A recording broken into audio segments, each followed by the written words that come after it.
एक गांव में रॉकी नाम का एक व्यक्ति रहता था। वो प्रतिदिन अपने काम पर जाता और वहां से आता और अपनी पत्नी रजनी और बेटी सुधा के साथ समय बिताता था। रॉकी का हर दिन एक जैसा ही होता था। सुबह सुबह काम के लिए निकल जाना और रात को वहां से थके हुए लौटकर वापस आना और आराम करके सो जाना और फिर से सुबह सुबह काम के लिए निकलना। बस रॉकी की जिंदगी में यही सब था। मगर फिर भी वो बहुत खुश था कि उसके पास उसका परिवार था, उसकी पत्नी जो उससे बहुत प्यार करती है और एक बेटी जिससे वो बहुत प्यार करता था। सुनो सुधा, आज मैं बाजार से आते समय तुम दोनों के लिए क्या लेकर आऊं जो तुम दोनों को पसंद आ जाए। पिछली बार लेकर आया था तो दोनों ने उसे खाया तक भी नहीं था और मेरा मजाक अलग बना दिया था। इस बार मुझे तुम लोग पहले ही बता दो कि किसको क्या खाना है, वही लेकर आऊंगा। फिर दोनों में से कोई भी मुझे कुछ नहीं बोलेगा। अगर मैं फिर से अपनी तरह से कुछ न कुछ लेकर आ गया तो फिर से तुम लोग मुंह बनाना शुरू कर दोगे। पापा, आप भी ना क्यों इतना उदास हो रहे हो? आपको अभी तक पता नहीं चला पापा कि मुझे क्या सबसे ज्यादा पसंद है? पापा, मुझे सबसे ज्यादा समोसे पसंद है। अब जब शाम को घर वापस आओगे तो मेरे लिए समोसे लेते हुए आना, ठीक है ना पापा? अब तो आपको याद रहेगा ना कि मुझे क्या चाहिए? शाम को भूलोगे तो नहीं ना पापा? अरे अरे नहीं नहीं मेरी प्यारी बच्ची, मैं तुम्हारी मनपसंद चीज अब कभी भी नहीं भूलने वाला हूँ, देख लेना। बेटा, जब मैं शाम को घर वापस लौटूंगा तो मेरे साथ में तुम्हारे लिए बहुत सारे समोसे होंगे। मगर बेटी, तुम्हारी पसंद का तो पता चल गया, मगर अभी तक तुम्हारी मम्मी ने मुझे नहीं बताया कि उन्हें क्या पसंद है। बेटा, जरा उनसे भी पूछो ना कि उन्हें क्या पसंद है। ठीक है पापा, मैं अभी पूछकर बताती हूँ कि उन्हें शाम को क्या खाना है।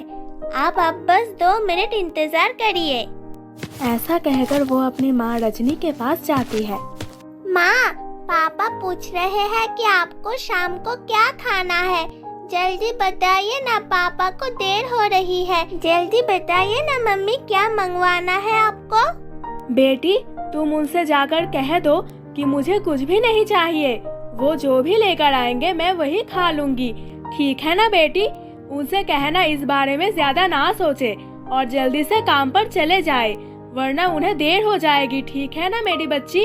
अब जाकर अपने पापा से कह दो। सुधा जाकर रॉकी से बता देती है और रॉकी अपने काम के लिए निकल जाता है। अब वो शाम के समय बाजार में से खाने के लिए सामान खरीद रहा होता है और उसे लेकर वापस लौट ही रहा था कि अचानक से एक गाड़ी उसके तरफ तेजी से आ रही थी और जैसे ही उसकी टक्कर होने वाली थी तभी एक लड़की उसे धक्का देकर उसके जान बचा लेती है। मगर इस बीच उस लड़की को बहुत ज्यादा चोट आ जाती है और वो बहुत ज्यादा घायल हो जाती है। बेटी बेटी, तुम ठीक तो हो ना? बेटी, अपनी आंखें खोलो, तुमने मेरी जान बचाई, वो भी अपने जान की परवाह किया बिना। तुम तो मुझे जानती भी नहीं थी, फिर भी मेरे लिए इतना कर दिया। बेटी, अपने आंखें खोलो, मैं तुम्हें कुछ नहीं होने दूंगा। बेटी, मैं अभी तुम्हें अस्पताल लेकर जाता हूँ। ऐसा कहकर वो उसे अपने साथ अस्पताल ले जाता है और उसका अच्छे से इलाज करवाता है। 1 हफ्ते में वो बिल्कुल ठीक हो जाती है और जब उसे होश आता है तो रॉकी उससे कहता है, बेटी, तुम्हारा नाम क्या है और तुम इतनी छोटी सी हो और इतनी बहादुर हो कि मेरी जान बचाने के लिए तुमने अपनी जान खतरे में डाल दी। आखिर क्यों बेटी?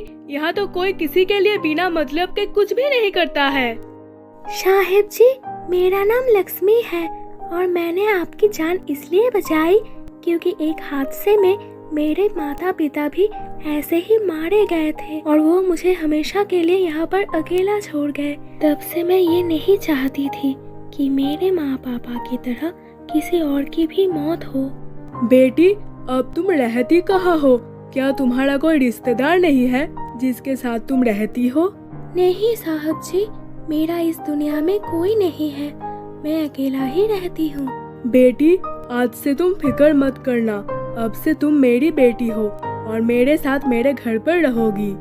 ऐसे कहकर वो उसे अपने साथ अपने घर ले आता है।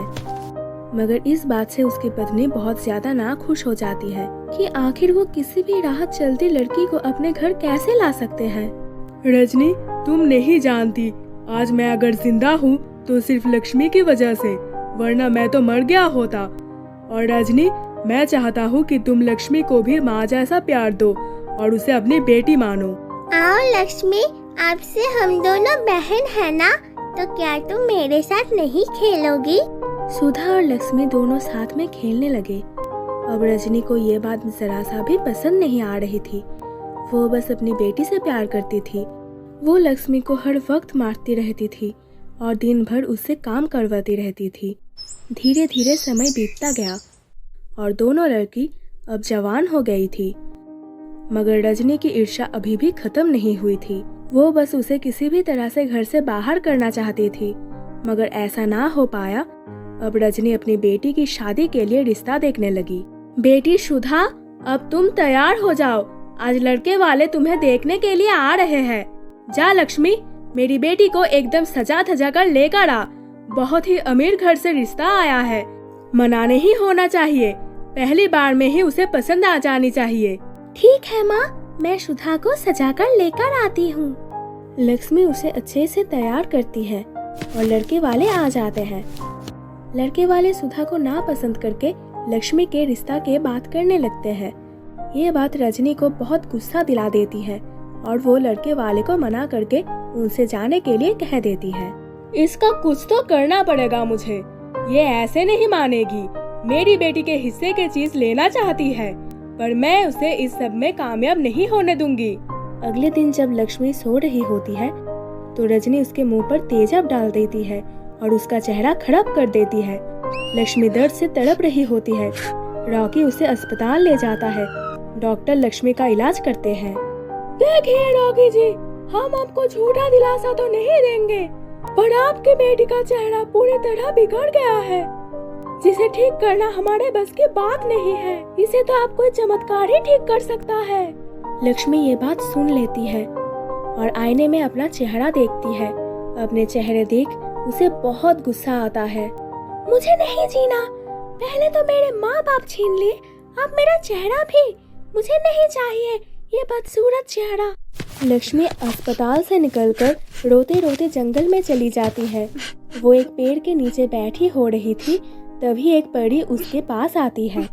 बेटी, मुझे तेरे माँ बाप ने भेजा है और मुझे सारी बात बताई है। ये ले बेटी, जादुई लिपस्टिक, इससे तू पहले से भी अधिक सुंदर हो जाएगी। और हाँ, एक बात और, ये खास तुम्हारे लिए बनी है। अगर इसे किसी और ने इस्तेमाल किया तो उसके साथ उल्टा हो जाएगा। ठीक है, मैं इस बात को ध्यान रखूंगी। हाँ बेटी। लक्ष्मी लिपस्टिक लेकर घर जाती है और जैसे ही वो लिपस्टिक लगाती है तो वो पहले से भी अधिक सुंदर हो जाती है। वाह, मैं तो सच में सुंदर हो गई।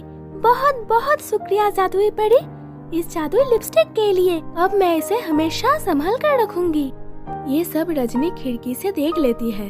अच्छा, तो इसके हाथ ये जादुई लिपस्टिक लग गई है, इसकी मदद से ये खूबसूरत बन गई। ठीक है, अब मैं भी इसे लगाकर और सुंदर हो जाऊंगी।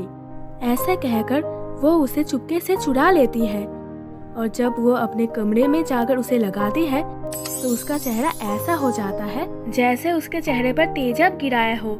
वो ये देखकर बहुत जोर जोर से चिल्लाने लगती है और घबरा जाती है, रोने लगती है। सभी उसकी आवाज सुनकर उसके पास आती है। अरे माँ, ये क्या हुआ तुम्हारे चेहरे को? बेटी, मुझे माफ कर दे, मुझे पहले जैसा कर दे बेटी, सब मेरी गलती थी, मैं तुझसे जलती थी, इस वजह से तेरे साथ ऐसा किया। मुझे माफ कर दे बेटी, मैं तेरी माँ हूँ ना, एक बार माफ कर दे बस। ये सुनकर रॉकी को बहुत बुरा लगता है और वो लक्ष्मी से उसके बदले माफी मांगता है। लक्ष्मी उस परी को याद करती है और वो परी से उसे ठीक करने के लिए कहती है। परी उसे ठीक कर देती है और सब ठीक हो जाता है।